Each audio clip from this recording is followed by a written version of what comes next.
Thanks for tuning in to the Our Lads Football channel, Our Lads Football YouTube network, as we talk LA Rams. And we get an opportunity once again to welcome Jake Ellenbogen to the program from turfshowtimes.com. Jake, thanks for taking the time to do this again. Absolutely. Thank you so much for having me. Yeah, I saw. Actually, I was checking out your channel. One of you have a few channels, and I forget which is the channel. You just did an interview. Who'd you do that really good? Who's that guy that you had on? It was a pretty popular guy. I saw it was on your channel. You were interviewing. Well, I interviewed Andrew Whitworth, but Andrew if you're Whitworth. talking about there you go. My other channel, I mean, it could have been anybody. Okay. Yeah. What's your other channel about? Yeah, so it's called The Lounge, and I'm just bringing on people from all different backgrounds, like voice actors, musicians, athletes. So, yeah, that's why I'm like, it could have been anybody. I mean, okay, I'm getting to talk to so many cool people. You know, how's that happen? Are you in LA? No, I'm in New York, but I just I reach out now that I tried to do this. I tried to start The Lounge probably like 5-6 years ago. It was a passion project of mine. But when you reach out to publicists and you don't have anything going for you as far as like a channel or anything, they don't really get back to you. No. Now they're getting back to me because they see my YouTube channel with the Rams and they're like, oh, okay, this is actually somebody at least. Yeah, sure. That's so awesome. That's great. Yeah, it's always good that even if you're into sports, it's a smart idea to branch out because there's so many other things going on in the world that you can take advantage of everything. Yes. So, I did take advantage because trying to build it from scratch, I did just have Ahkello Witherspoon on. I'll be having Bobby Brown on. So yeah. Okay. Yeah. Those were actually a couple of free agents. Yes, they are. Hopefully they'll be back. They need them. Yes, we're going to talk about that. We're going to go over the free agent list for the Rams. We're going to go over the top 5 offseason needs. We're going to do all of that. But of course, right now, even a couple of weeks ago, we probably would have went right to it. But of course, there's a lot going on with the Rams right now with Matthew Stafford and Cooper Kupp. So I have to ask you about that. So let's start with Matthew Stafford. What's the latest? So, right now, I think we're all just kind of waiting on pins and needles, I would say. I would lean he's going to end up back with the Rams. I do think it's real, though, a potential trade. It's not that he is necessarily trying to get traded. And it's not necessarily that the Rams are trying to trade him, but if those talks do break down and they realize that there's no, viable solution there, then it's going to be a trade. And, there are teams out there that are interested. The Giants have been rumored. Malik Neighbors has made it very clear. He knows something more than we do. So that's definitely a real thing. My thing is, I would probably say it's 60% chance right now Stafford is in LA playing for the Rams in 2025. I'd give it a 20% chance. I'd give it a 30% chance Aaron Rodgers is under center for the Rams next year, and 10% chance it is actually Sam Darnold, who they roughed up in the playoffs. I think one of those 3 are going to be your starting quarterback.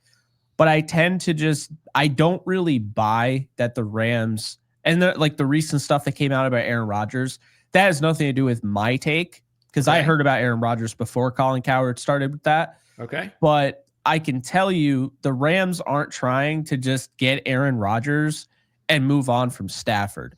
That would be a pivot if Stafford does ultimately have to be traded. So I think that's an important distinction. My favorite, I would say, outside the Rams for Stafford would be the Giants. His brother-in-law just got hired there as an assistant quarterback coach. Not that would really be enough to really move him over there, but it's a piece. Sure. And I think the whole thing with Malik Neighbors, and they have shown the most interest reportedly. I would probably say it's New York or LA, but I would really heavily lean LA. Like we're talking, like I said, 60% is pretty decent, I would say, when you're talking about contract negotiations. It used to be in the 90s, not going to lie. So things have happened, but I expect he'll be back. He's not trying to reset the market.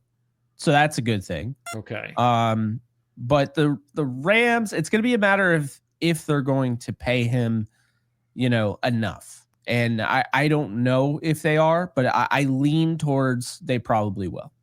Okay, so this is what this is about, is that Matthew Stafford wants a little bit more money. Yeah, he wants, I believe, and like I've just been told a few different things by a few different people.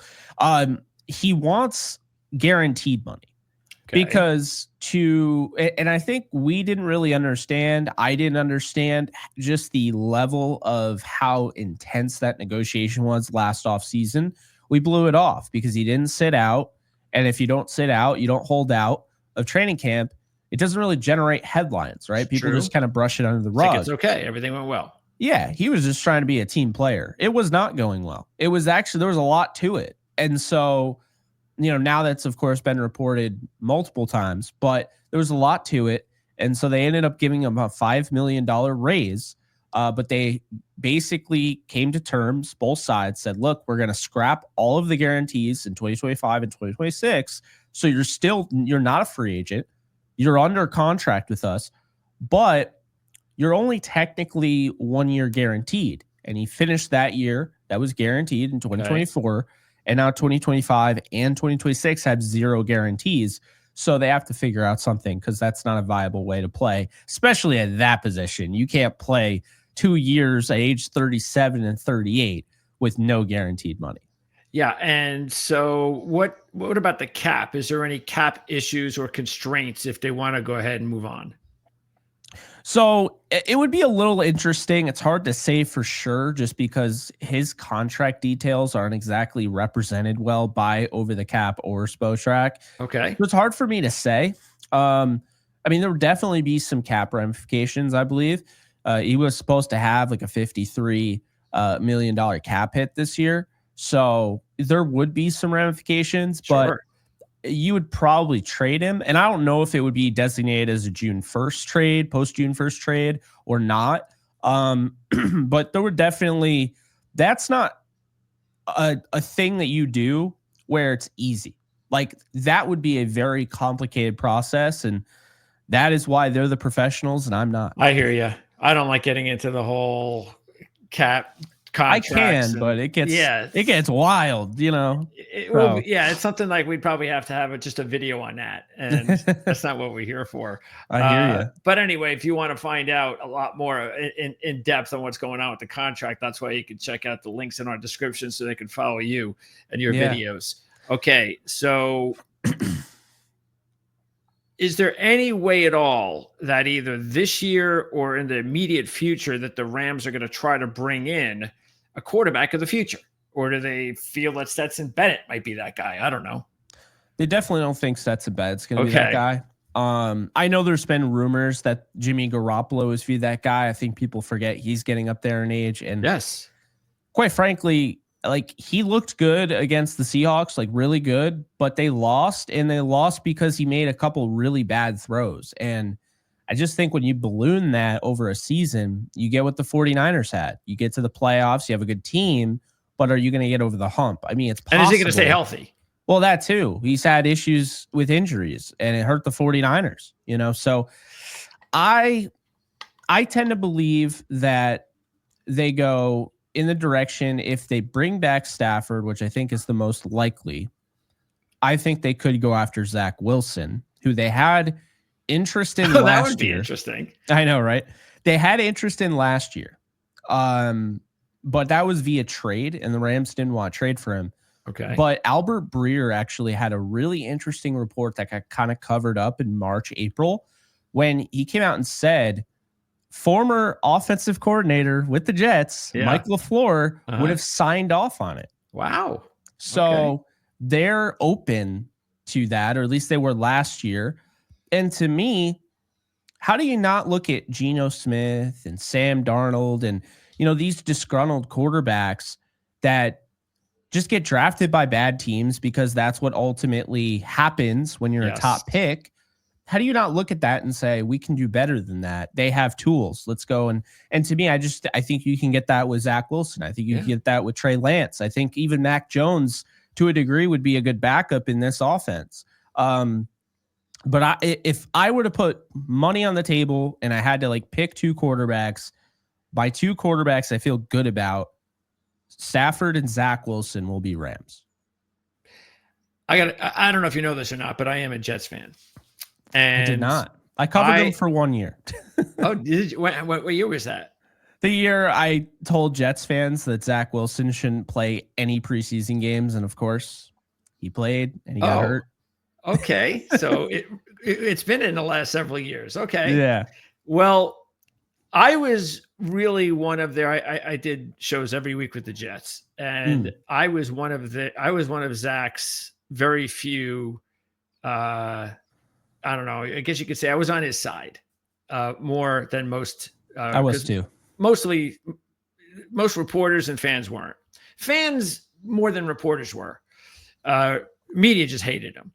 And I just think he got a bum rap. I think that a lot of what happened was not necessarily fault. And I just see the tools. I do too. And I think if he goes to the Rams, and I've said this, I say, you know what? You have not heard the last of Zach Wilson.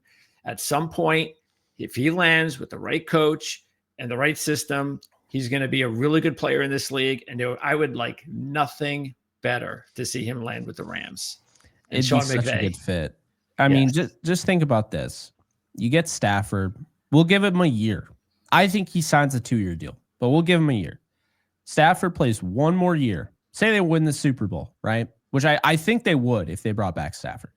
But they win the Super Bowl. He retires off in the sunset, 2-time Super Bowl champion for the Rams.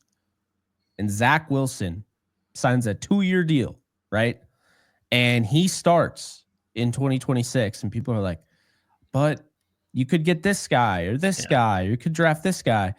And Zach Wilson just ends up doing his thing with Sean McVay. Yeah. I wouldn't be surprised. And I think we need to understand, I mean, you know, obviously no offense to the Jets, but also offense because I think their owner's an idiot.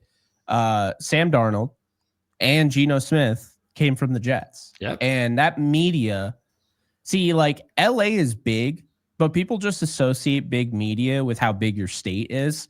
New York media is a different animal. It always has been. And it's why certain guys, like I cover the Yankees, and certain guys don't work in New York at baseball, you know?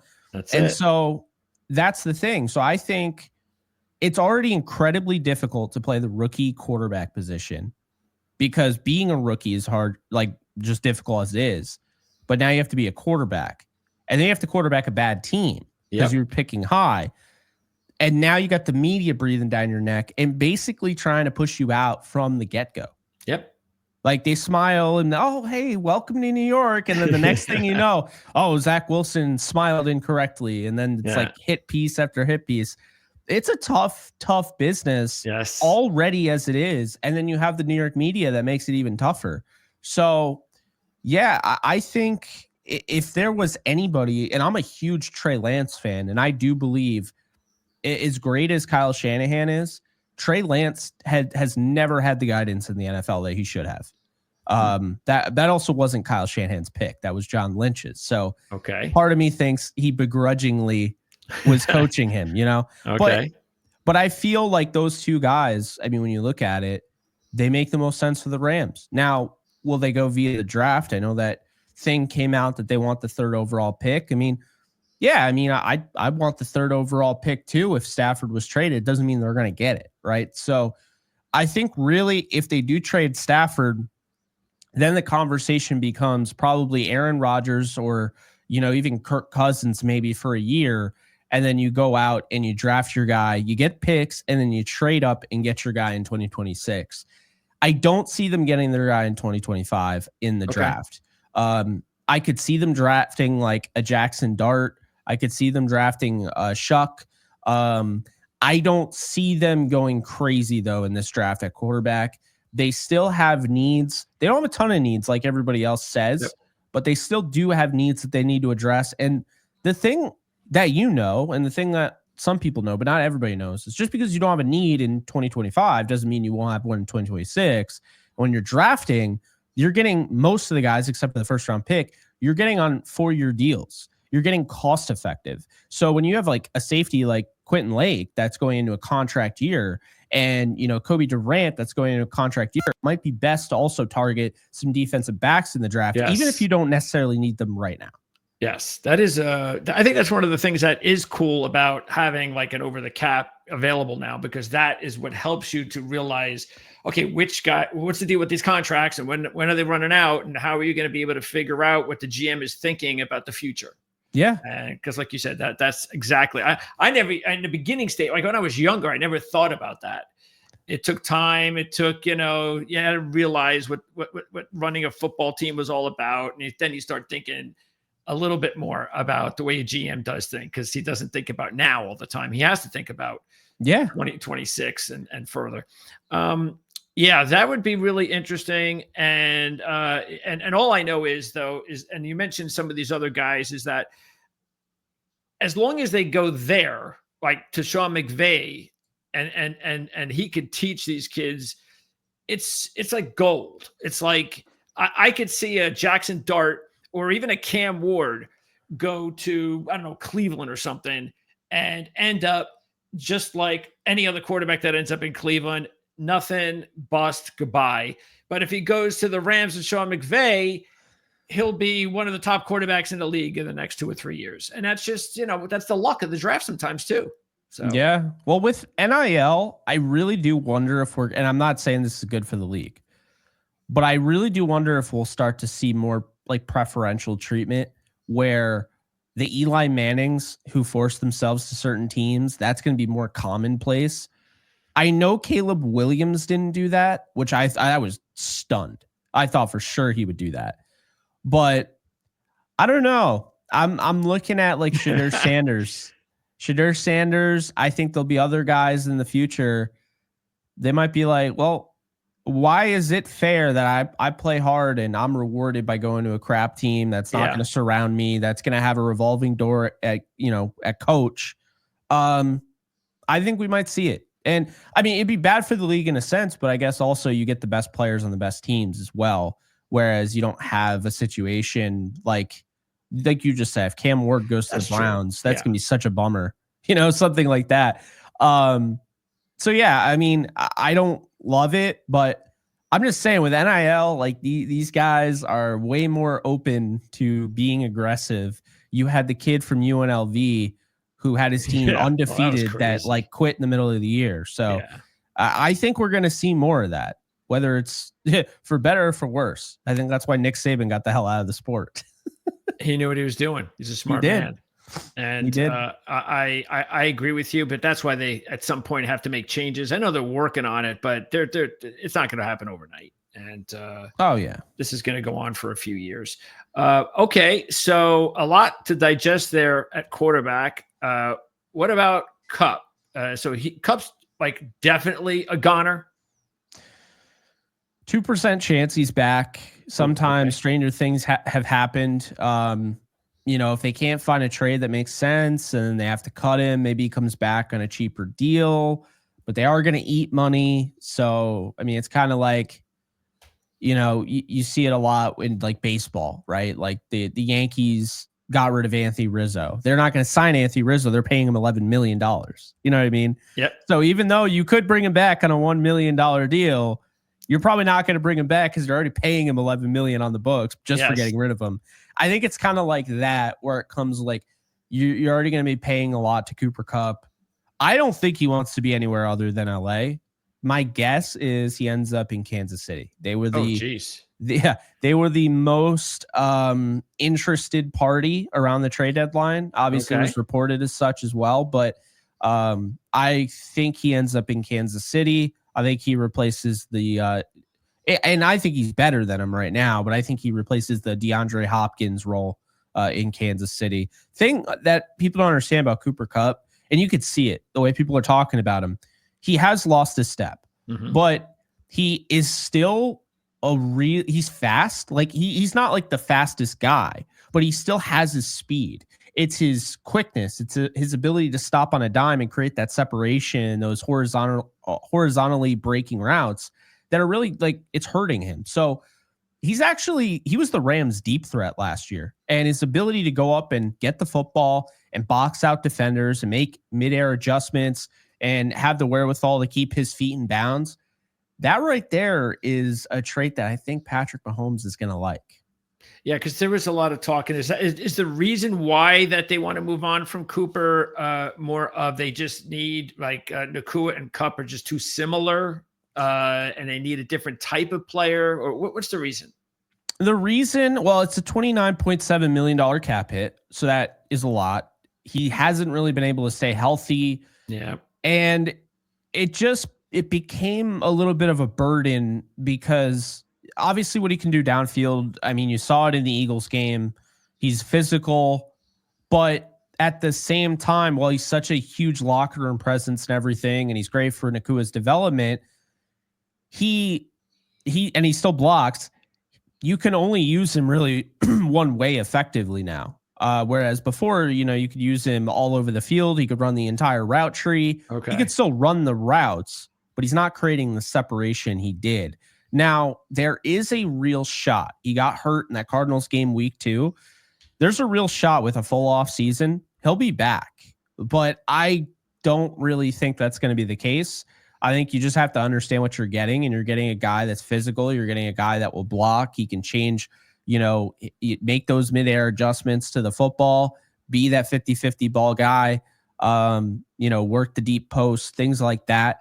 But as far as like a stop and go type thing, using him in the screen game as a bubble screen guy, he's not going to be as effective as he once was. And he's not going to be as effective in the short and intermediate routes, which those are the big things that make Cooper Kupp, because the yards after the catch was huge. Now you're getting, yards, like you're getting air yards with Cooper Kupp, which is not something that he did, but it wasn't something he only did. And so I think that's the thing people have to understand, because I think people are looking at this too much like you're getting Wes Welker, and that's not fair to Cooper Kupp, because now you're putting on these expectations that just he hasn't been able to do that as of late. And then in addition to that, it's probably not fair to Wes Welker either. So, Cooper Kupp's he's still a good receiver. He's not worth almost $30 million this year. That's true. The Rams would like to bring him back if, like, obviously he was willing to rework his deal. Clearly he doesn't want to rip up the deal, and I don't blame him. He did earn that money in a sense, right? So he doesn't want to rip up the deal. And so I think for that reason, the Rams feel like they don't have any other option than to trade him, and they think they can get something good for him if they take on some of that money. Okay. Well, that'll definitely be a big story if he ends up with Kansas City. No question about that. Oh, yeah. He'd be great with Kansas City, too. And he did have that one big game against the Patriots where he looked like the old Cooper. So I'm sure he can have a couple of those games a year. Again, same thing. It's going to depend where he goes. If he's a Patrick Mahomes type of location, and watch out.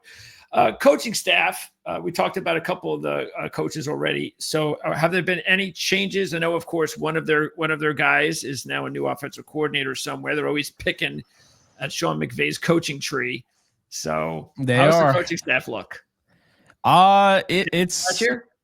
Yeah, they did get plucked again. They still have their main guys, their offensive coordinator, defensive coordinator, special teams coordinator, all in place. They lost Nick Caley, who was one of their top coaches. They thought they were going to lose him last year. He had multiple opportunities to leave. He really liked what they were building. He said he'd only leave for the right opportunity. The right opportunity came. He has a lot of familiarity with the Patriots organization, and of course, the Texans having a lot of the Patriots, the old Patriots, kind of embodiment in them. He went over to be the offensive coordinator, there for DeMeco Ryans, which makes sense. I can't hate on him for that. And then the Rams ended up Nate Scheelhaas, who they brought over. He was the Iowa State quarterback coach and offensive coordinator last year. So yes, keep an eye on Jaden Higgins. I think he'd be a great fit for the Rams. They have familiarity with him. But he had a really good year. They love him. He feels like, I think he's going to be a head coach someday. And now I really feel that, because I'll tell you, Greg, to understand, like, promotions are nice, but to know, like, when you're ready and not ready for them tells me that you will be a head coach someday, tells me that you are a decision maker, and tells me you know what you're doing. Sure. And you have that maturity. And he's in his, mid-30s or whatever, but Scheelhaas turns down the offensive coordinator job with the Jaguars. So make no mistake about it. they wanted him. Uh-huh. He decided to stay with the Rams Well, that's in a smart. lesser Yes. role. Sure. So he was the pass game specialist. He'll probably take over as the pass game coordinator, Okay. and then probably another role in there. So they didn't lose him, but they did lose Kaylee. They lost, AC Carter was picked up. I forget by who, assistant defensive line coach. Trying to think. I mean, they lost a bunch. They lost Shaplinski, Tom Brady's old quarterback coach. They lost him to the Patriots, I believe. They lost their game management coach, Streicher. He that was Mike Vrabel's like right-hand man. So they kind of knew he was going to go back with Vrabel. True. Only left Tennessee because they got rid of Vrabel. So yeah, they lost some guys. Anybody notable that they brought in to the coaching staff to replace these guys? They brought in Scott Huff, who is the Seahawks offensive line coach. Also was Washington Huskies offensive line coach. Went over with Ryan Grubb. He's been with Ryan Grubb for a while. Grubb went to Alabama. He liked his time in the NFL. So he's like, all right, I'm going to go just chill with the Rams. Yeah. So he'll be the tight end coach. But yeah, they still have a lot of different moves they got to make. Okay. A lot of different, coaching hires and what have you. So, we'll see how that goes. But yeah, it's every year they have tons of guys that are gone. They're, one of their top guys in the front office, like this would be a significant loss, James Gladstone. He was I believe, the director of college scouting. So, I mean, he was basically like the replacement for Brad Holmes. Okay. And Gladstone is one of the favorites to get the Jaguars GM job. So we'll see. And I know there's probably coaches I'm missing. But it's okay. Like you said, I mean, the top guys are there, and that is the most important. So yeah, no, definitely. And Shieldhouse, I have heard good things about him as well. So the fact that you brought him up and really cemented that, he's the one to watch for sure.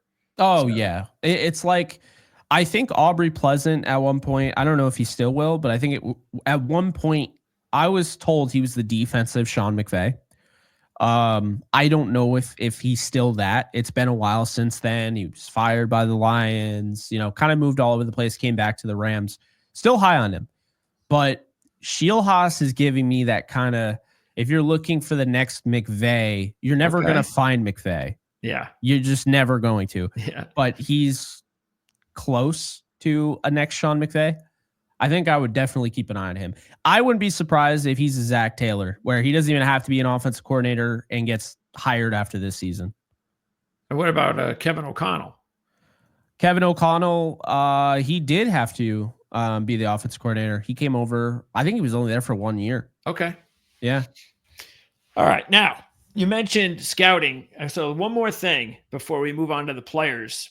And that is, we talked about this in our last, I think it was our last video, or one before that. And my thumbnail actually was all about the most underrated GM in the league is Les Snead. And now another season goes by and he's even better than that. I mean, I still believe he's the most underrated general manager, not only in the NFL, but in sports. I mean, what this guy has done with this team, with this roster, with limited draft picks, and I mean, it's incredible. I liked what he did back even in the Fisher era, just because they didn't have the success they probably should have had. I mean, if you put Sean McVay on those teams, they win 10 games almost every year of those. He started in 2012 with Fisher. There's no reason to think the Rams couldn't have made the playoffs with some of those teams. They had talent. And that's why I think, we look at 2016 and then 2017, and people like to use the whole, well, Kyle Shanahan didn't have as good of a team as Sean McVay. And, to a degree, that's true. But really, Kyle Shanahan just didn't have the quarterback that McVay had. Because say what you will about Jared Goff, that was something to work with, right? So I just don't think people understand a lot of that team Sean McVay kept from 2016. They added some pieces. They brought in Whitworth. They brought in Woods. They brought in John Sullivan. Connor Barwin, guys like that. And then they drafted very well. But a lot of that team had carryovers from the 4-12 season. And I just don't think enough people talk about that. It's why I think Sean McVay's turnaround from 4-12 to 11-5, I think it's one of the greatest first years ever for a coach. They didn't win a playoff game, sure. But that moment, he set the tone like this team has been either in purgatory every year or just absolute dumpster fire. And he set the tone and said, no, the Los Angeles Rams are going to be this, this, and this. And he's made do on that. Yep. And when you have two at the top of their industry, a GM and coach, that's huge. Yes. So, and they work well together in tandem. Doesn't mean they don't disagree. Yeah. But, and I you can see that a lot of the videos they post around the draft time and everything. You'll see like Sean be like, I don't know about that. And then, Les will be like, no, we need this guy. I'll be like, okay, all right. Yeah. You know what I mean? Like, yeah. And that's the cool thing. Like I remember Les being so obsessed with getting Kobe Turner. Okay. And he just knew, there are players like that. And sure. I feel like Les, because James Gladstone's doing a great job. And, before him, obviously, Brad Holmes was doing a good job, and you had Agnew there. Now you have Ray Farmer, who also got interviews to be a GM, and it's just like we talk so much about, like, for instance, like with supporting cast. If you're a quarterback, you don't really pick your supporting cast. The GM and the head coach kind of does that.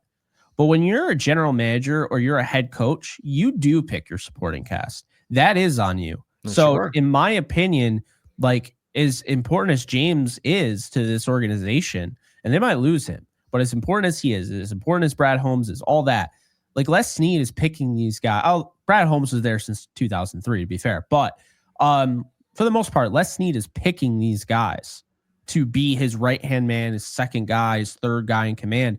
And so you just got to give credit all around because he's done a nice job and he's built, a powerhouse. I think they've had the best draft 2 years in a row. The Eagles are right up there. And I think in a lot of respects, Howie Roseman and Les Snead are very similar because people remember when you win Super Bowls, but they don't remember all the bad stuff that coincides. And, the Eagles had a 4-11-1 season. They had some years where not that great. And it's almost kind of the timeline's very similar to Les Snead, where you get your coach or whatever, you figure it out, and then you go into like this golden age. But you've had some bumps along the way. The Eagles haven't been perfect. Jalen Hurts' first year, they weren't perfect, right? Sure. So I think there's a lot of that. I think, we always just kind of associate, the best GMs in the league are on the best teams. But Roseman, Snead are probably the two best GMs in this sport. Kansas City has a good GM, although I do have complaints that he went into 2 Super Bowls with deficient offensive line talent. True. But he's good. Brandon Beane's good. There are guys that are good around the league. But I would probably say those are the two best I would probably go with. And the thing is that's why I say most underrated because, first of all, he's in LA, which you would think is, it's a big market, but he's not on the East Coast. And we know that is where that drives the media is East Coast. And you mentioned, of course, whether it's Kansas City. Well, that's not a bad one because nobody's really thinking about Veach. They're thinking about 4 or 5 other names before they get to him. I get that. Yeah. But still, what no one thought that the Rams were going to turn things around this quickly after they mortgaged their Super Bowl a couple of years ago. No one. They thought it was going to take 5 years to kind of get back. And it just shows you that if you have a really good structure and a smart general manager and a staff that you can make it work, but you got to hit. And that's what they've done. They've hit on these draft picks and they've hit on a couple of trades and signings and deals like that. And that's what's also great about the NFL is that, you can have a really great offseason and you can go from a 4-win team to a 12-win team. So that's what we love about it. Okay, so let's talk about these players. Let's talk about free agency. And we're going to start, first of all, with, let's see. We'll start on offense. So Alaric Jackson. I remember when Jackson was a sophomore, I believe, at Iowa. One of those, let's take a look at the NFL draft in 2 years from now. He was a first-round draft pick. And everybody thought he was going to be one of the top tackles in the NFL draft. I forget what happened. I don't know if he was injured or what happened, but it went away, and his game went away. Something just didn't work. And then, you don't hear from him for where he is. You're following him, but he's a backup. Yeah, you're thinking he's just going to get cut any day now. And then he all of a sudden turns into the player maybe that you thought he was going to be originally. So now he's a free agent. Do you think the Rams are going to bring him back? And talk about any other offensive linemen too, especially Noteboom as well as a free agent. Yeah, Noteboom's gone for sure, because they're paying about $10 million this year in void deal. So, but I would say Alaric Jackson has put himself in position where he should get paid. He is the best. I'm going to say this, and people will disagree or agree. I don't really care. I think he's the best tackle on the market. I think Ronnie Stanley's the bigger name, but I would rather have Alaric Jackson. Younger. I can trust him to be healthy. Ronnie Stanley's had 2 season-ending injuries. Now, if, Alaric Jackson was gone, I'd probably take Stanley as a backup, a backup option to pivot to. But, people have Cam Robinson ahead of him. I'm sorry. Cam Robinson, I saw $21 million average annual, right? I saw that calculated market value somewhere.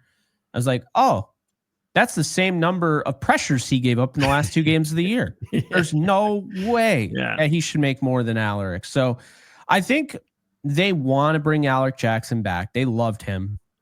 And I think for a while, remember last year when they actually agreed to an extension with Dotson before, before free agency? I think that's what they do with Alaric. Okay. I think they want him back. They feel an ownership there because it's almost in a way you draft a guy and yes, homegrown, but when you get a guy in undrafted rookie free agency and you develop him into a starter at a really key position, there's another level of ownership. And I just don't think the Rams are willing to let him go. And they've got the cap space now, right? I mean, they should be able to afford a couple of contracts. So I think this is what I think they're going to do. They have, I think they're second to last as far as earmarked cap space after 2026. Okay. The Eagles are second and the Browns are first because the worst contract in the history of professional football. Yeah. In Deshaun Watson. But the Rams don't have a lot of that, even though they have some void deals, in the past and whatnot. They did a lot of that during the Super Bowl season. They've been very calm, which tells me they're doing it for a reason. I don't think they're done. I think that this is a year where they could push a lot of money into the future and just manipulate that cap and, go out and try and win a Super Bowl with Matthew Stafford before he retires. Makes sense. So I think, right now they're about 38 million. Looking at it, they could get up to over 50. Maybe even more depending on how that Stafford contract looks. Cause if they do something where it frees up, X amount of cap space, wouldn't be shocked. And then we don't know, how much they're going to end up eating in the Cooper Kupp deal. So there's also that. Yep. I would probably say they end up around 50 million. And I think they're going to use some void deals. And I think Alaric Jackson is going to make close to, we'll give it a range of 16 to 22 million a year. Okay. Well, he deserves it and no reason not to bring him back when you have the money. All right. So Robinson and Atwell are the only other notable free agents on offense. Well, Jimmy G is as well, but Robinson, now it's interesting. I believe he led all receivers in snaps, which is really not what you want, but it is what it is. And, I don't really look at him. I know he had a productive year, led the team in average, downfield average, 16 over 16 a catch. But I also noticed not very good catch percentage, which is maybe indicative of the type of player he really is. Are the Rams looking to bring him back on the cheap, or do they want to bring him back, period? Well, I saw Over the Cap had him at like a market value of 10 million. Wow. I think he might actually make some decent money. And he might go back to Kansas City. Who knows? They'll go out and get him and Kupp. But I know the Rams like him, and there's a lot. There's coaches that are really kind of pounding the table for him. I wouldn't be surprised if he's back. I do think this team, I've heard it many times, a big reason why they're not, they're willing to move on from Cooper Kupp also is because they want to get younger. Okay. And I just don't, that's why I'm like against the whole Devontae Adams thing as well, unless it does come to it and Aaron Rodgers is the quarterback, whatever. Yeah. But I'm against Devontae Adams and those older like Keenan Allen because I like those receivers, but I would rather have Cooper Kupp. And so if you're going to move on from Cooper Kupp and you're setting it, straight that look like we want to get younger at this position, then okay, I want you to stand by that. And I want to get younger as well. Now, unfortunately, I don't think Tutu Atwell is going to be back because I think they ruined him. I don't think I will tell you this right now. He went on John Johnson's podcast. I believe it was week 2 of the season. And he said, there is not another head coach that I would want to play for. Of course, I'm going to sign here. I want to be here. And now reports came out, he's unlikely to be back. And I don't think that's the Rams. I think that's Tutu Atwell because I think he was tired of, when they needed him, he stepped up. And then as much as I love Sean McVay, the guy always forgets about number 5. So, I was surprised when I looked at his stats. Because before this year, I didn't really think, I thought it's just not going to work out. And then I looked at the stats this year and I said, well, wait a second. I mean, these are actually pretty good stats for him. Yeah. And everything that's out there, people say he can't block. He can. People say he's too small. He plays bigger than his size. Really good contested guy. I just, I think that will go down as one of the more disappointing draft picks, and it's not his fault. I think it's, they had Tyreek Hill light, and they just never really used him. I always said he was Marquise Brown, which if you have a healthy Marquise Brown, that's a good player. Yes. But they just never used him correctly. So it'll really annoy me, I think, if they go that same route, draft one of those speedier, short wide receivers in this Ty draft. Johnson, Oregon.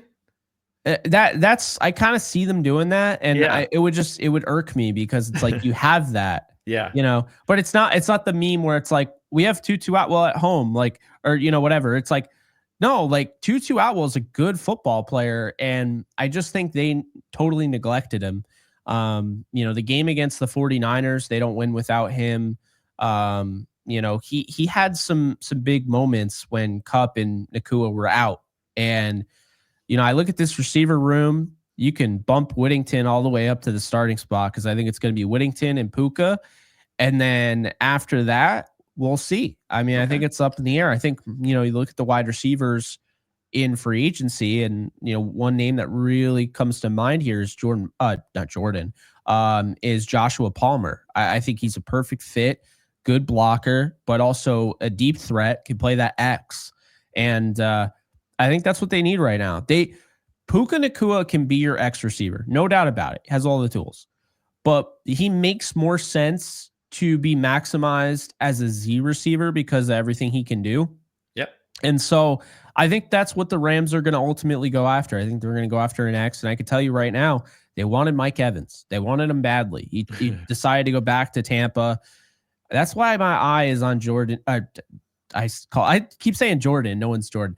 Jaden Higgins out of Iowa State. Okay. He just feels like a perfect fit. His footwork is incredible for his size. My comparison to him is Mike Evans. So the guy creates separation, boxes out defenders, wins after the catch, wins at the catch point. Willing blocker, does need to work on it, but I think the things he struggles with, those are things that you could work on. And when you're the Rams and you have what I would say the Jeff Stoutland of wide receivers, because I think Stoutland's the best offensive line coach in the league.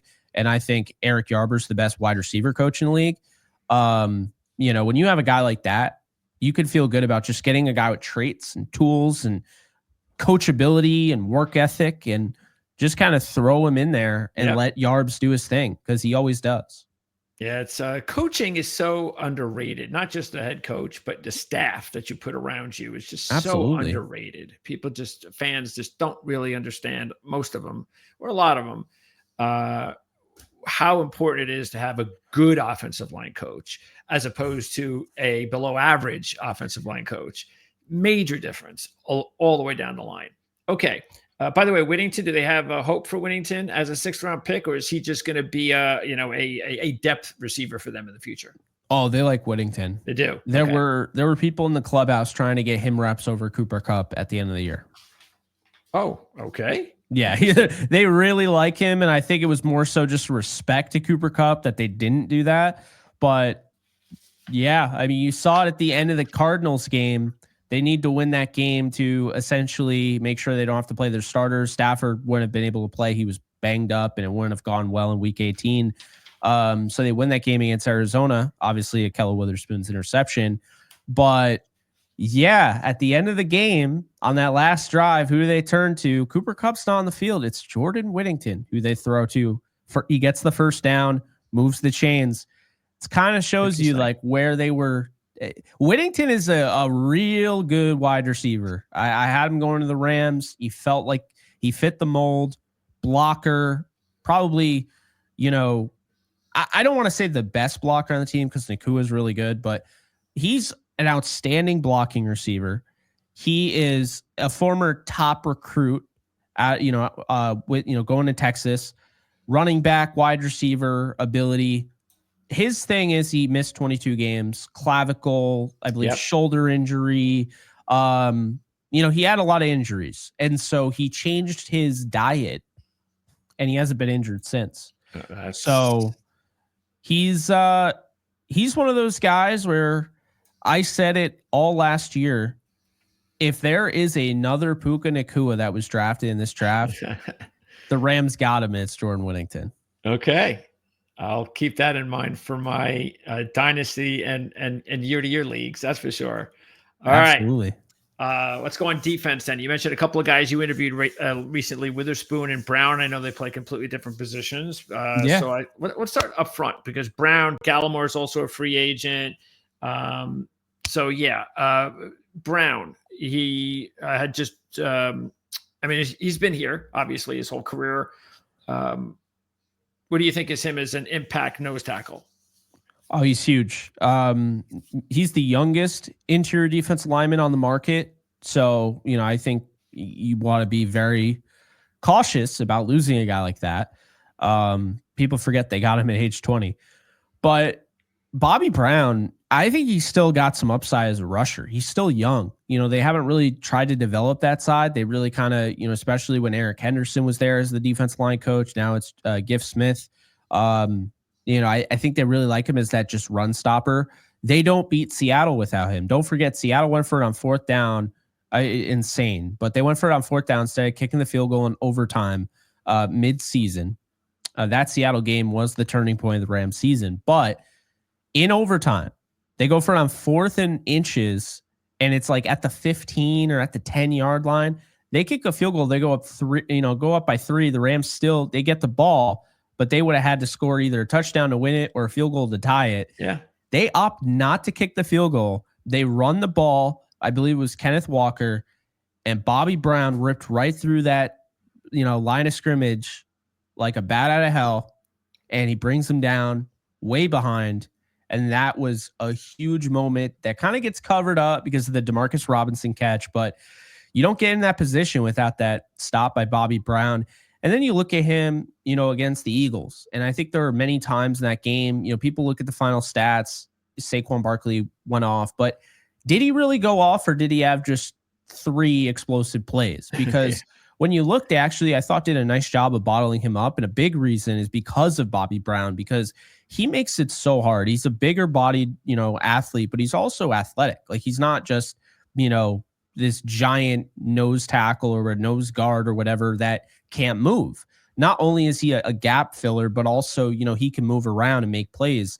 And so I just think the problem with him is that he doesn't get the respect because he doesn't get the tackles. He doesn't get the stats all the time, but he's doing a lot of the different orchestrating that like an Aaron Donald did, right? But Aaron Donald had the ability. He's going to go and get those sacks. He's going to go and get those tackles. But on those plays where he didn't, he still impacted the play. And so Bobby Brown is still impacting the play in a different way, and especially in the run game.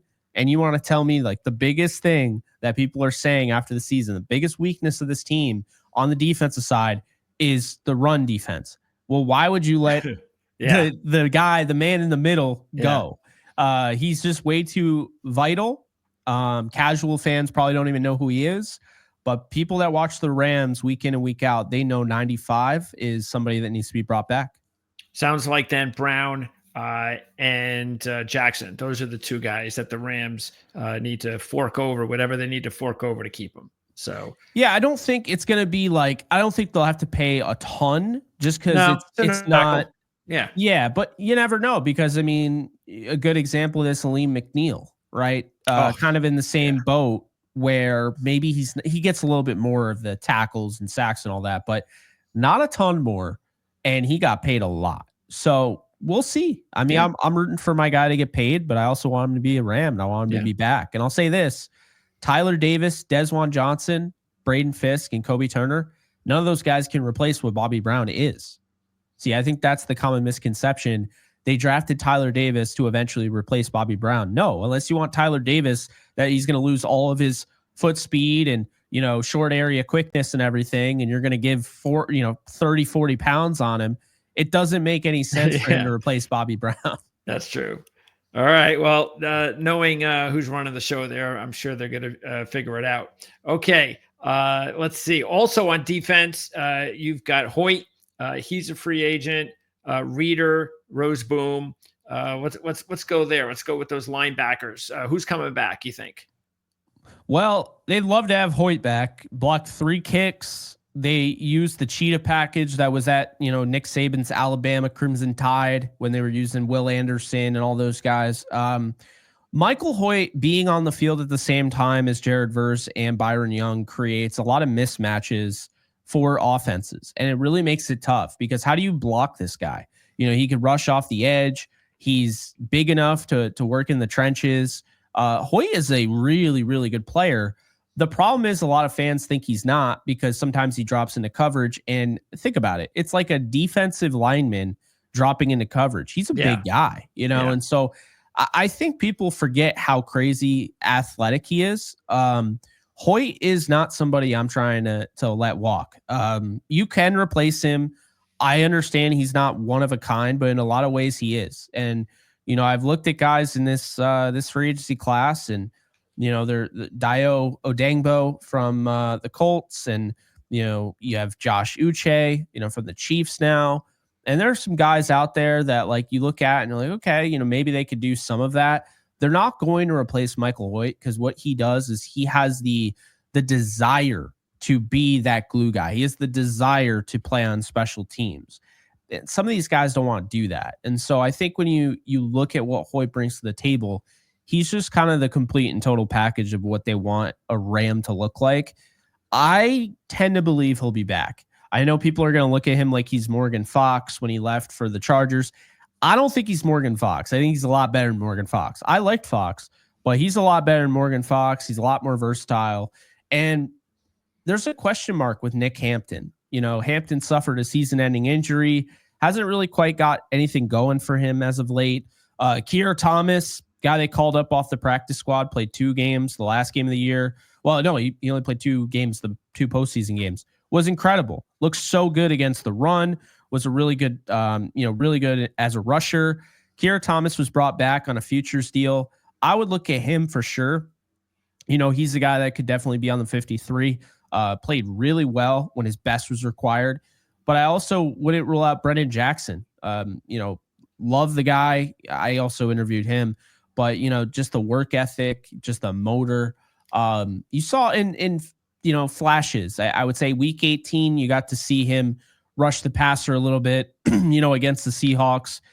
I would not rule out Brendan Jackson. I think if they move on from Hoyt, Jackson probably takes over that role. Okay. But I also do think they'll probably draft maybe an edge late in the draft to kind of add some depth, but that's kind of how I see it.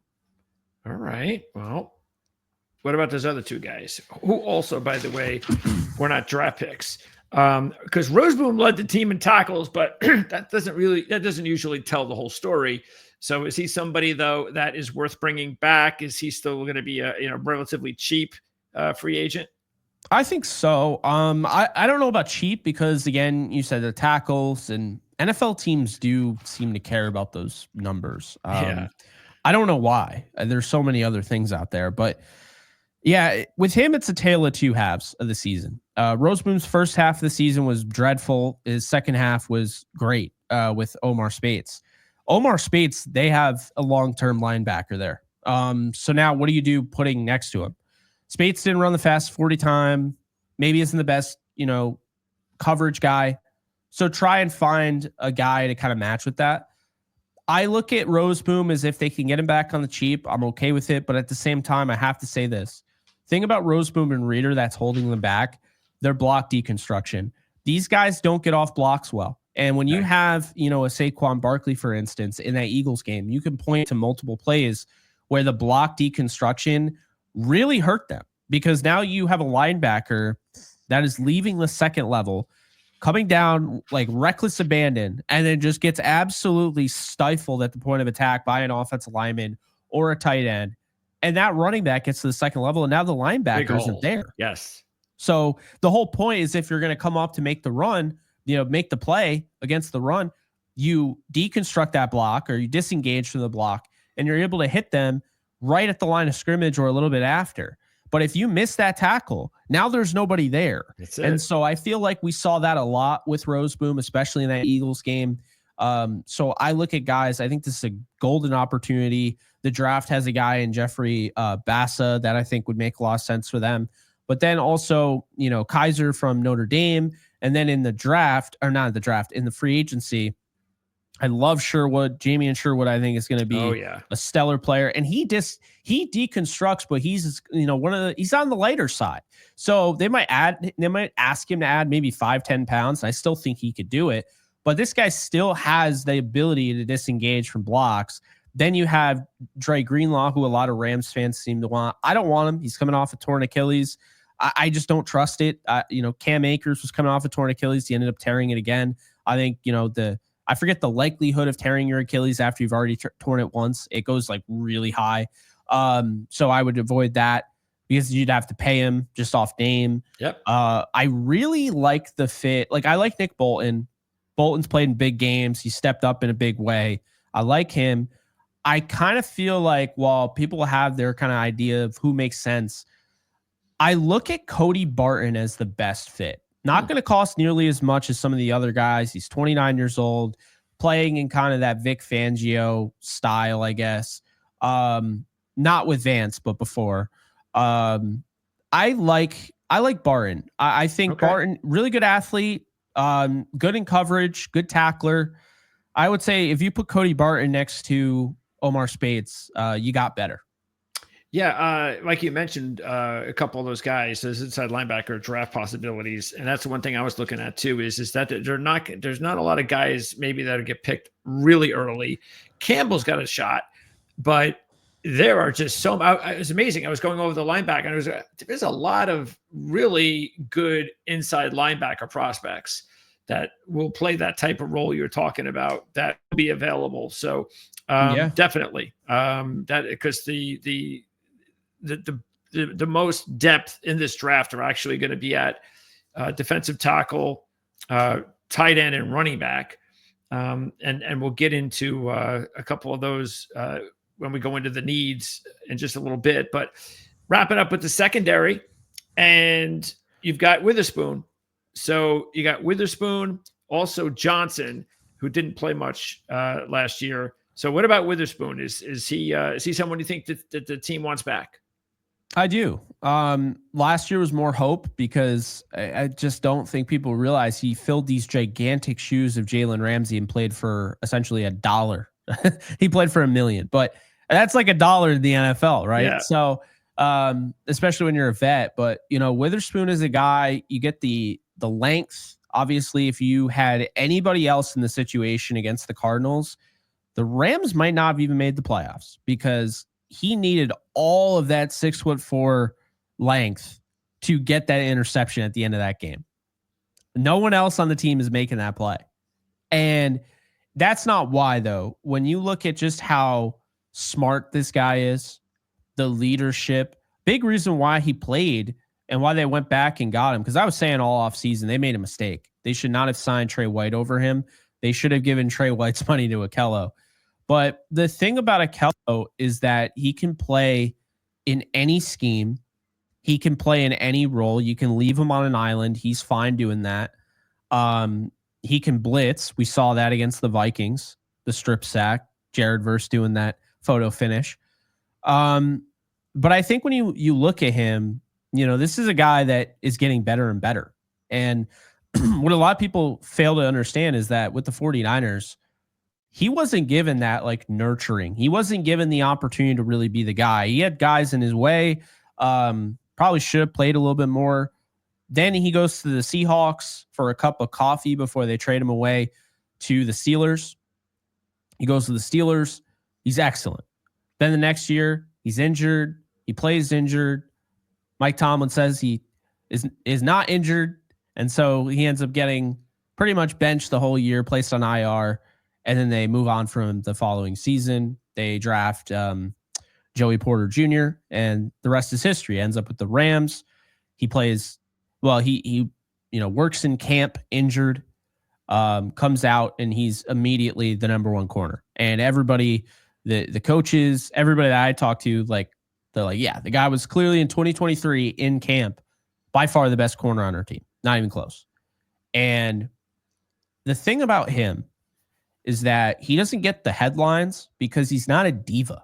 He doesn't tell you how good he is. He's not, having those crazy, I love Jalen Ramsey. I've talked to Jalen. Jalen had some of the craziest interviews when he was on Jacksonville. He would probably tell you that. Akello doesn't talk much.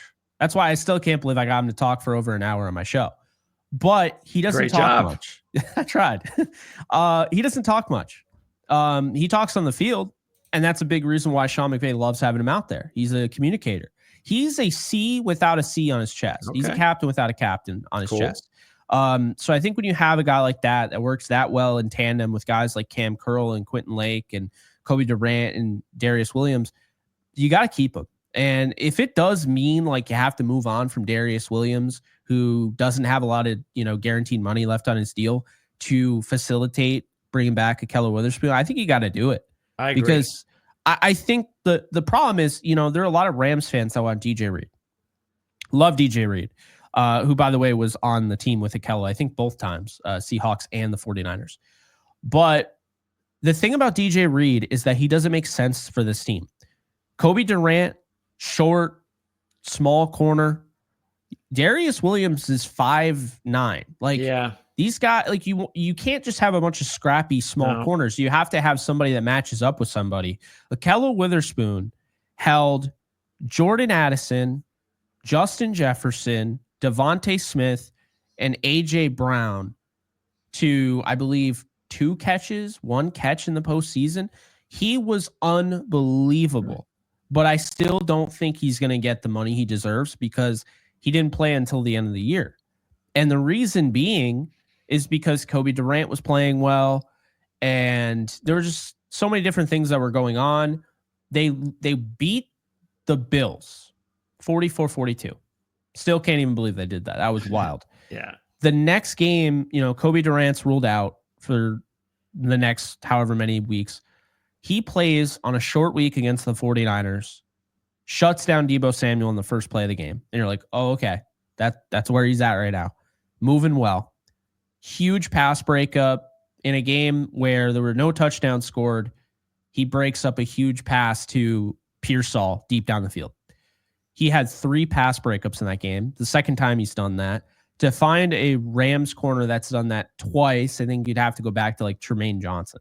So he had that. They give up 6 points. Then the Jets game, they give up 9 points. He shuts down Devontae Adams in the end zone. He shut down Devontae Adams on the strip sack by Cam Curl. A lot of people didn't see that. I was at the stadium and I saw Aaron Rodgers, for whatever reason, normally doesn't do this, was staring down Devontae Adams, and Kello was all over him. And that forced, basically, Rodgers never looked off his guy. I think he really wanted to challenge him. And before he decided not to, Cam Curl's there ripping the ball out.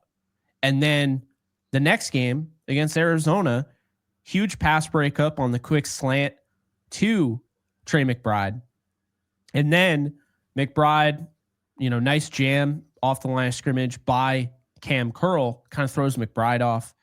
Ball hits his helmet, goes up in the air. Oh, yeah. Ahkello Witherspoon comes down with it. Yeah. And then you look at, the strip sack against the Vikings and how dominant he was against A.J. Brown.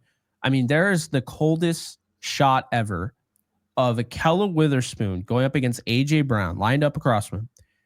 And he's not looking at him. He didn't fear him.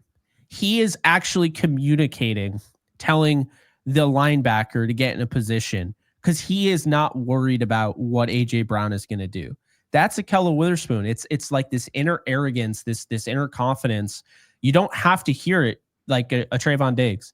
He doesn't get 11 interceptions, so you don't hear about it. That's true. But yeah, he gives you a lot of different looks. He can play in a lot of different ways, and the Rams would be stupid to let him go because there's not one corner in this free agency class, whether it's Tarvarius Ward or DJ Reed, that I would take over having that 6'4" guy that has the recovery speed of just about anybody in the league, that has that body that can box out anybody, that has the physicality and the desire and the communication and the leadership. I just don't think anybody in this class that I've looked at, and I looked at a lot of corners, I can't sit here and say, yeah, that would be like, there's been years in the past, like, okay, that guy is clearly, no, this is like, unless you're getting Jalen Johnson, unless you're getting, Pat Surtain, yeah, there's just not too many guys that are better than Ahkello in those areas. They might be more explosive as far as the stats.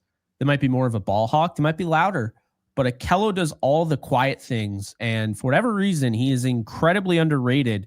You talk about Les Snead. I think Ahkello Witherspoon's the most underrated corner in professional football because the things that he can do, it's taken for granted. And it's weird because when you see a corner who is like really quiet, like doesn't get talked about, but he's 6'4", you ask yourself, why the hell is that? Normally it's the other way around. 5'8" guy is the one that you never hear about. Well, like you said, if you don't have the interceptions, that's really important. And the combination, if you're not going to, speak up for yourself in a way, you're not going to flaunt how good you are, and you don't have the interceptions, that combination, throw in the fact that he's had, of course, he's been a kind of banged up kind of guy over his career. And maybe that's because of how tough he is. He's getting in the mix all the time. And also at this point in time, it sounds like, he's just aging fine like wine, where he's now at the point of his career where you can't trick him. He knows exactly what's going to go out there before it happens. And this is going to be a very important last potential contract for him, or last chance for a really good contract, because in the next couple of years, he's going to start slowing down. Yeah. I mean, I think the Rams, if I was the Rams, I'd offer him 3 years, $28 million. That's not that bad. Maybe 330, but like I'd give him something in those along those lines, because I just don't think there are too many guys that are going to be able to do what he's doing. There's nobody in the draft that's going to be able to do what he's doing at the level he's doing it, and he hasn't missed a game for the Rams. Any game that he missed is because he was just on the practice squad or was a healthy scratch, which I don't think he had any healthy scratches, but he's never missed a game for the Rams. So I think he's filled those shoes of Jalen Ramsey better than anybody could have at that value, because I wouldn't have I totally would have understood if he didn't come back to the Rams, because they didn't pay him. They paid another guy. They trade away the other guy because they realized they paid the wrong guy. Yeah. And he's made about not even $3 million. And he's played over 30 games for the Rams, including 3 postseason games. It's wild to me. Yeah. Well, And we just said, even the best general managers and coaches, they can get it wrong. They can miss. They can undervalue. Yeah. But we'll find out whether they undervalue him any longer when the free agency market opens up in just a few weeks. Okay, so let's wrap up with the needs. And I know a lot of fans like to know what every team's needs are. Their top. So we got a top 5 list. It's up to you if you want to do the needs in order, or we can just throw them out there and then we can put them in order later. I'm going to let you get the ball rolling. So whatever way you want to start off. Yeah. So I think the biggest need for them, I don't know if you want to make it 2 or 1. The biggest need for them is a big play X receiver. Okay.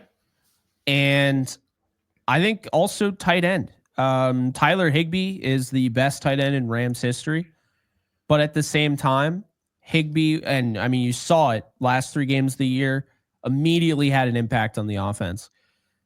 Do you hold on to Colby Parkinson, that contract? How does that look? Davis Allen was a little bit disappointing this year. Hunter Long's a free agent. I feel like they need to add another tight end. But I think they can't just add just a guy. I think they need to add a big time playmaker. Like they need to find their Sam Laporta. That's what I think. And you think they could go like first round if Loveland's out there? You think they could go with Loveland or even Arroyo if Loveland and Warren are taken? There is some people who believe Arroyo could sneak into the late part of the first round. They could go after those guys. They could trade up for Warren. They could go after Fannin. They could go after Helm from Texas. I think there are a few tight ends. I think Fannin actually makes a lot of sense for them. Kind of feels like what Gerald Everett was drafted to be, a guy that's just a weapon, because they had Tyler Higbee when they got Everett. That was Sean McVay's first ever draft pick. And with that in mind, he wanted to find the next Jordan Reed. And that's about where Fannin's probably going to go. If you take, right there, you see Davis was in the 5th and Higbee was in the 4th. And, Fannin's going to be, he's not going to go in the 1st and probably even the 2nd. So, he might be a mid-round kind of guy. It's possible. Yeah. And it would work out for them in that case, because, they have 2 third-round picks. So I think Fannin makes, my desired thing is I want to find some way to get Jaden Higgins as the X. Okay. And then I would go and get Fannin probably as my tight end. Or I would trade what was it? Well, I might trade the first round pick and I might go after a tight end. I might try and get somebody, you know what I mean? And that's what I think. Like, you mean a veteran? Yeah. I don't know if I would trade a first rounder for like a David Njoku or a Mark Andrews. Oh, no. But I would trade, a pick for one of them. Mark Andrews might want to change the scenery. So. Mark Andrews and, Tyler Higbee would be a nice tandem. I do believe that. Yeah, that is something to keep an eye on for sure. Okay, so let's see how the rest goes. But big play, X receiver, tight end. We'll either do 1-2 or 1A, 1B. So what's next? So 1A, 1B or 2. Yeah. So next up, is left tackle. They got to shore that up with Alec Jackson, but I would probably say you could do 1A, 1B, left tackle, right tackle, because they need to shore it up after Rob Havenstein. I think if they sign Alec Jackson, then it makes it easy. You go out, you get your right tackle of the future in the draft, and he doesn't even have to play this year, right? He doesn't, because you could just bring back Rob Havenstein. But I think they need to prepare for the future, going back to what we were talking about, how, he might not be a need right now, but he's going to be a need next year. And to me, that's as pressing of a need as it gets, because when you have a guy like Rob Havenstein, who's the longest tenured Ram, was drafted by the St. Louis Rams, you have to find a way to make sure somebody that important is replaced. So I would say right tackle, left tackle, or just tackle. Okay. That's okay. And I tell you what, because it looks like we've got offense there. So, except I do want to ask you about running back, because now I don't know how they feel about Corum. My guess is that Corum is someone that could very well in the next year or two take over, and he's the man. But with Kyren Williams, I noticed that his average dropped as his attempts rose, which is usually not a good thing. And he's got the fumble deal. I know Rams fans are probably happy about that. And he gets a lot of receptions, and he doesn't really get very far on them, and that's another negative. I think I'm surprised Kyren Williams has been this good. I was never a Kyren Williams guy. I thought he might just be an okay running back. I was very surprised how much production he was able to get with this team the last couple of years. But in saying that, I still think the Rams can do better. So, I mean, maybe, but I think the thing with Kyren Williams, I'm actually a huge Kyren Williams guy. Okay. The thing with him is that he's different. This is an organization that's had Steven Jackson, Todd Gurley, Marshall Faulk, Eric Dickerson, Lawrence McCutcheon, Dan Towler, right? And Kyron's like none of those in a sense. He's not everybody's flavor, but he's a good flavor. And I feel like with Kyren, and this is how I would say it, because I think now Rams fans seem to believe that Saquon Barkley's growing trees, and they don't. So I don't think you can just go and replace him in one off season. I would actually extend him. I think he fits the Rams offense really well, but I do think he just had, you might not know this, he just had the most touches a Rams running back in the history of the organization has had outside of Eric Dickerson. And Eric Dickerson would run the ball over 400 times. Yeah. So probably not ideal, but when you account for the postseason.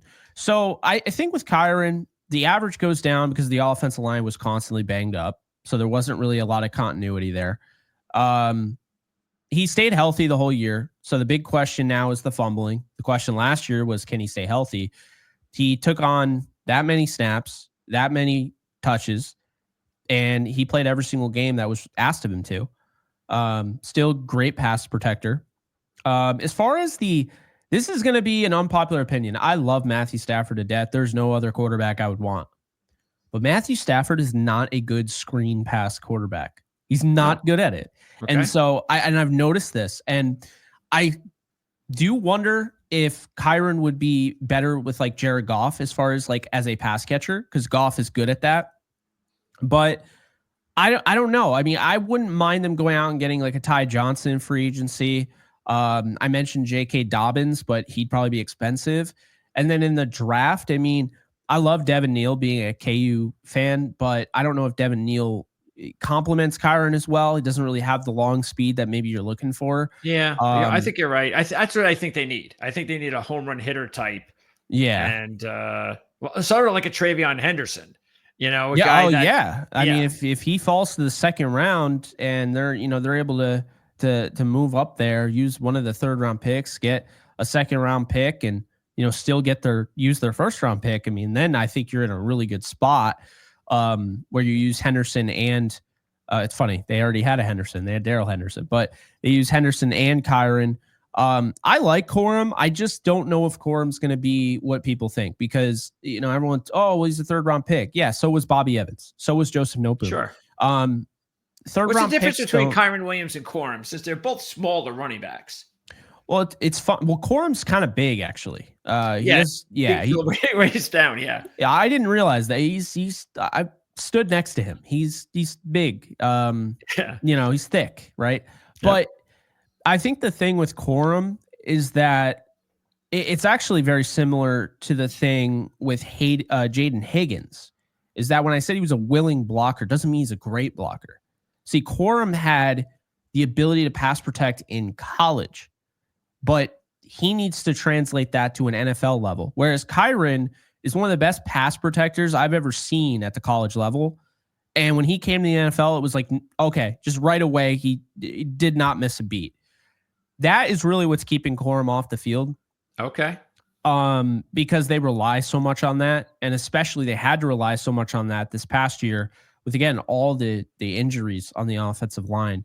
Yeah, maybe next year, if they have any sort of clean bill of health. They only had 5 games where they had all 5 starting offensive linemen last year. So if they have any sort of clean bill of health next year on the offensive line, Maybe they could use Blake Corum more, even if he doesn't get much better in the pass protecting area. But they really kind of leaned on Ronnie Rivers in that Week 18 game. I'm very curious to see if they bring him back.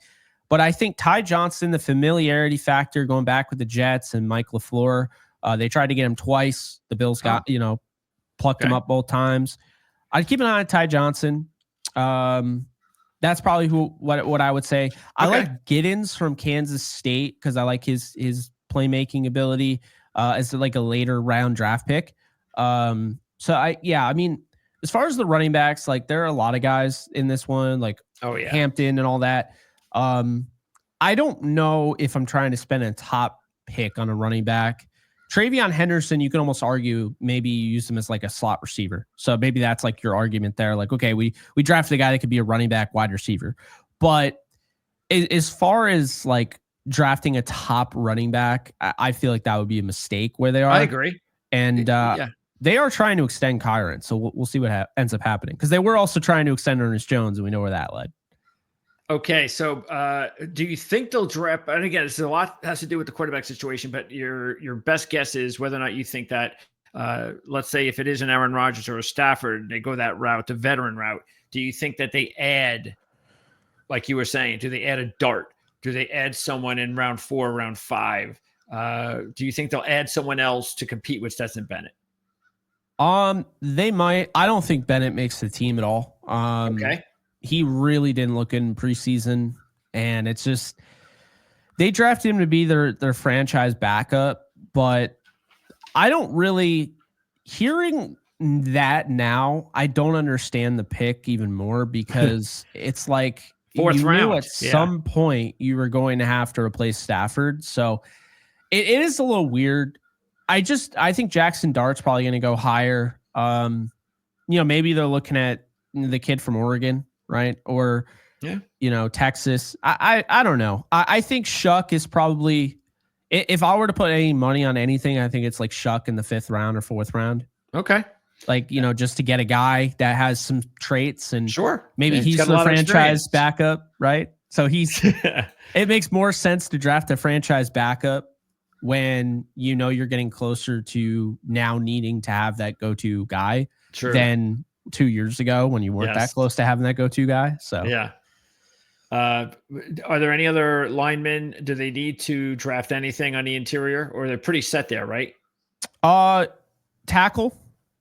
Just tackle. That's it though. No center guard. Nothing. Do you think they might? But I really like their interior, and I know a lot of people want to move on from Jonah Jackson, but I'll tell you right now, Bo Limmer had a good year. Bo Limmer does not need to start this year.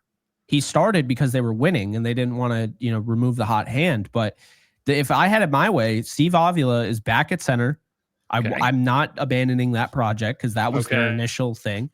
And I'm putting Jackson next to Jackson. I'm putting Jonah Jackson back at left guard.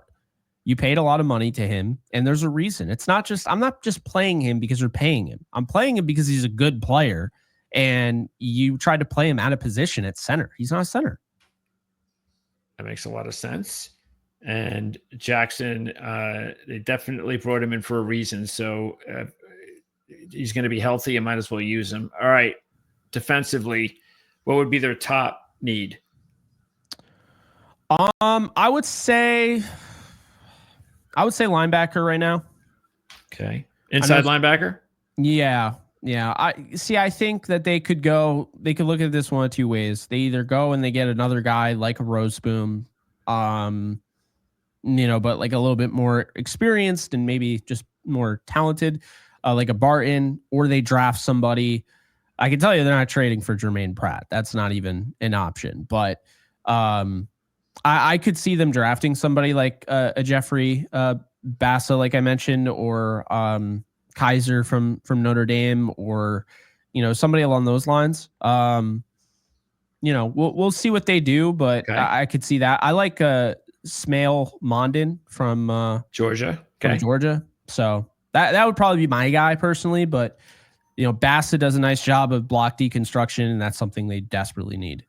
Okay. What would be next on defense? Do they have to go out and get another younger corner? Are they set at nickel? Definitely corner because Kobe's in a contract year. Darian Kendrick's in a contract year. Whether they keep him or not, that's $3 million against the cap. Okay. Darius Williams, whether they keep him or not, he's 32. And then Akello Witherspoon's a free agent. I think you got to bring back Akello. I love that they got Forbes. I have high hopes for him, but I think they need to add another corner. I look at KU's Mello Dotson as an option. I love him.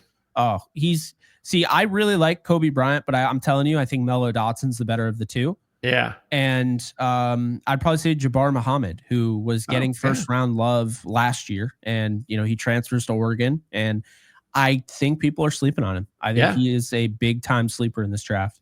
Yeah, every time I see him, man, he's like he glues on these receivers. Yeah. He's a PD machine, and I agree. I think he's underrated as well. Do they need another edge guy? Or are they pretty set there? Pretty set there. I mean, if they lose Hoyt, you could see them. I do think they might draft a guy later in the draft, depending on how many picks they have. Are they going to? Okay. Is it going to be a draft where you're like, yeah, we had the two great drafts in a row. Let's trade up and get some great, picks, or do you want to get a ton of picks? We don't really know if they're going to trade down or not. If they do, I think that they would use one of those picks on an edge. Okay. And then as far as you've already mentioned several, my last question would be like guys that are developing, especially with this team. Again, you've mentioned Brennan Jackson is a guy to keep an eye on. McCullough, he seemed to play as a rookie free agent. McCullough and Kinchins feel really good about them long term. Okay. I feel good about Brennan Jackson. Omar Spates is a dog. Yep. Probably going to be one of their better players for a long time. Tyler Davis looked like an absolute stud. Desjuan Johnson stepped up in limited opportunities. I know we didn't mention it, but Neville Gallimore went from not even on my radar to they might actually bring him back just the way he played at the end of the season. Oh, okay. So, we'll see. Of course, the price has to be right. I'm excited to see KT Leviston, if he can crack the starting lineup or if he can be like their sixth man on the offensive line. Didn't get a chance to play. They tried to get him back. They, kept him on IR the whole year. And when they tried to bring him back, it just wasn't in the cards. They kept him on IR and just ended his season. But he's an intriguing guy for sure, because I think he's got some upside. He can play tackle. He can play guard. McMahon is a guy that they claim from the Eagles. So Dylan McMahon, their 5th round pick. That's not the Rams, the Eagles' 5th round pick.